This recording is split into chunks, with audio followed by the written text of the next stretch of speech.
От всей души я вас благодарю за ваш труд и за хлеб на столе казанцев. В зале аграрии со всей республики те, кто уже много лет привозит свежую и натуральную продукцию на сельхозярмарке Казани. За эти только 10 лет было проведено 228 ярмарок на различных площадках нашей столицы.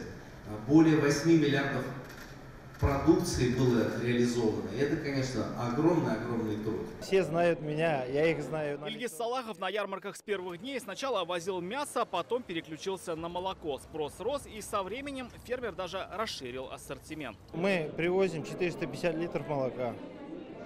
Ну, сметана литров 10, скажем.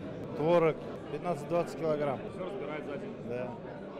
Еще не хватает. О том, что казанцы мотивируют расширять ассортимент, говорит и представитель Арского сыродельного завода. Какие-то сыры новые хотят. И вот мы слушаем их, новые производства. Там, вот сейчас начали брынзу, российский делаем. А до этого не было, потому что мы еще не знали, что люди хотят. Чествует сегодня и фермера Ваки Мингалеева. Всю свою жизнь он выращивает тыквы и кабачки. Но однажды решил кормить овощами горожан. Каждый год продает по 3-4 тонны. Это удобно и для населения республики, а также для нашей семьи очень удобно.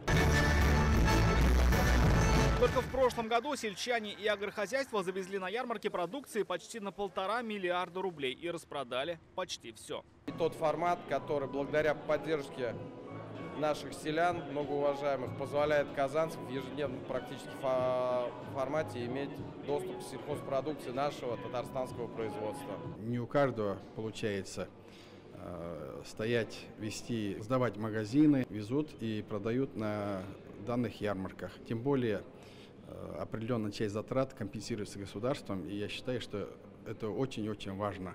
И сегодня у нас это понимание приходит и главам сельских поселений, и самим сельчанам. А пока сельчане готовятся к новому сезону. Первая ярмарка этого года состоится 18 марта.